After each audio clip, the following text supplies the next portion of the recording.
Hello and welcome to One Man's Collection. Today I'm looking at the 52nd issue of the Supercars. It's the world's greatest cars in miniature. This is the Toyota GT1 from 1998. Kind of glad I got this as a diecast model as well. I do have this in the race car version. I think it's white and red as a slot car. I'm not sure, Scalextrics. I think it is. But we'll take a look at this towards the end. I haven't actually taken that out of the container yet. Got a few of these that are still sitting in their containers, but I am going to open it out and put it on the shelf. Going to go through, yes, similar to that one, I've got the race car in the slot car. I'm going to go through the magazine very briefly though. Not going to read everything in detail. If you want to read it in detail, you will need to pause the video and have a look. But in this particular issue is the design of the Toyota GT1, the technology, the manufacturer. In 2008, Toyota finally achieved its long-held dream of winning the world's most prestigious sports car event, the 24-hour Le Mans, and the origins, obviously, of Toyota. Back in 1890.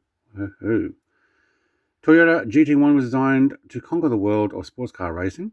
It was a true racing car for the road, with only 2 road-going examples ever produced, while the rest were designed for events like the 24-hour Le Mans. It's surprised that they even had it as a road-going version. I'm wondering if that was some stipulation for the entry. Possibly.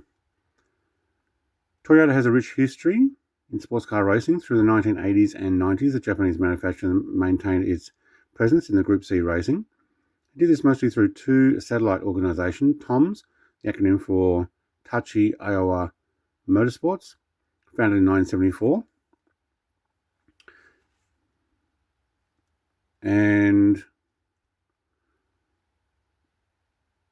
SARD, Sigma Advanced Racing Development, founded in 1972. The 2 companies managed Toyota's Group C prototypes from 1985 to 1993. In 1994, following the demise of Group C, the 2 companies each modified their respective cars and entered them into LMP1. Then SARD alone was tasked with developing the Super LM and the MC8R that would race the production-based GT1 class, 95-96. Oh, there you go. Pictured there is one of the road cars, now kept at Toyota Motorsport Museum in Cologne in Germany. Actually have a museum there in Germany. That's interesting. V8 twin turbo. The Zent number 28 looks familiar. That might be the paint scheme that I've got. I'll have to pull that out. I haven't shown off my stock cars yet. A couple of them might have made it when we were showing 132 scale cars. Moving on. Got a poster-like photo in the middle. That's pretty cool, actually. And then we've got a pull-out version here as well. The road version of the GT1 was fitted with air conditioning system. The car weighed just 20 kilos more than its racing equivalent.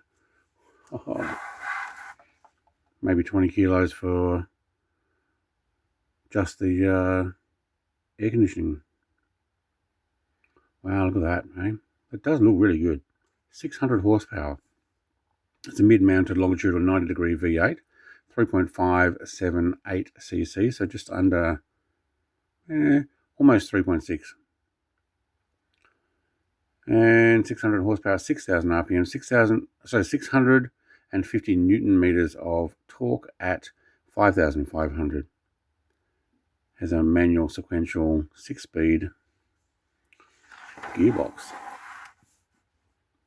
7 units. Toyota produced 7 GT1s. The first on the LM801 chassis was used as a prototype for testing.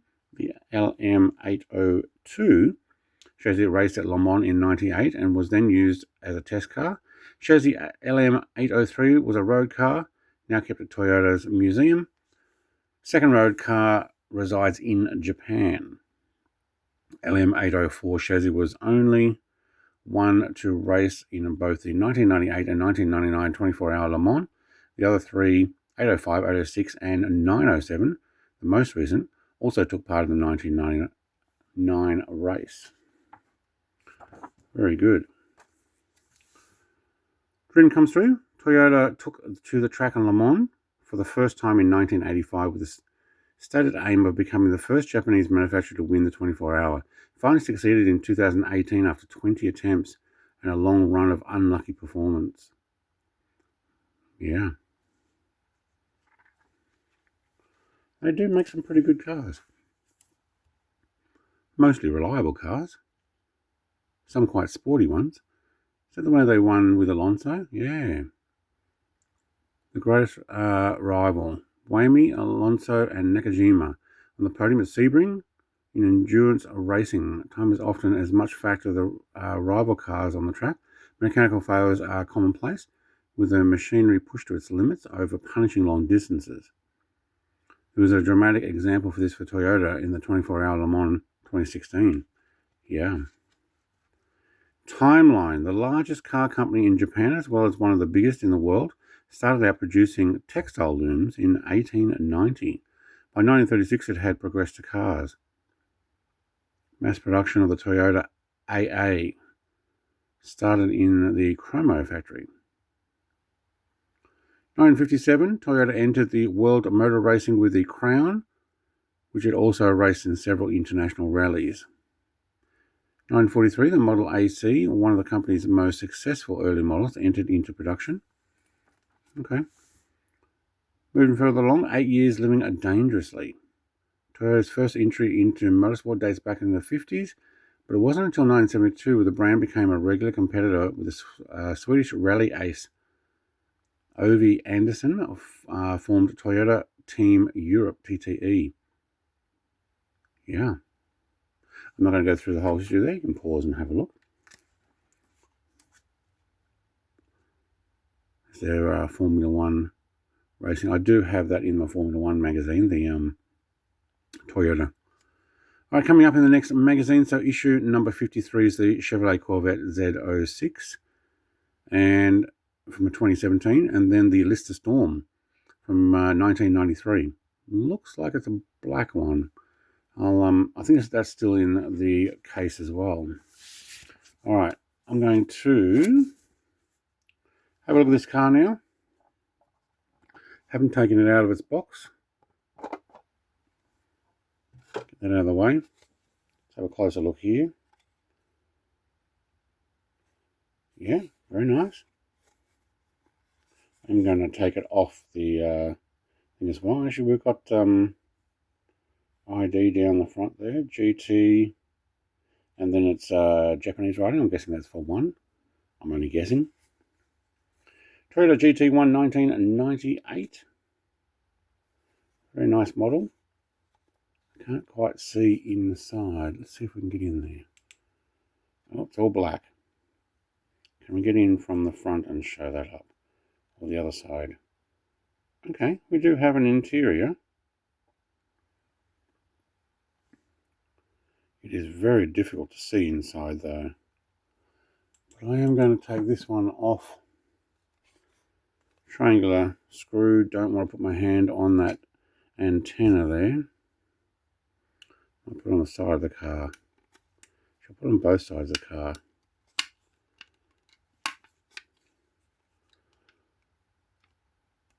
Oh, wow, this one is on really tight.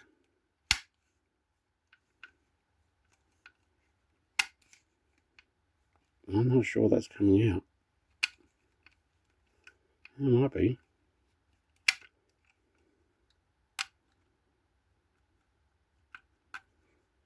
That's got to be one of the tightest screws I've ever had on a car. Must admit though, in this sports cars magazine, I haven't had too many GT1 or the LMPT type cars.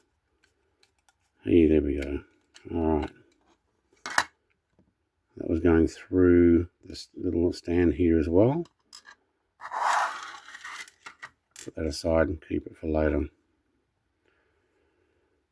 Underneath, as you would expect, not much. Not much in the way of aero. Front and rear, there is a little bit. Exhaust pipes at the back. It's actually a pretty nice looking car. Very sleek. I imagine if you saw that thing go racing past you, you'd be like, oh my god. Also, if there's only one on the street, you don't want to do stupid things because authorities are going to know exactly who it was or whose car owns it. Got a little aero stuff at the side there.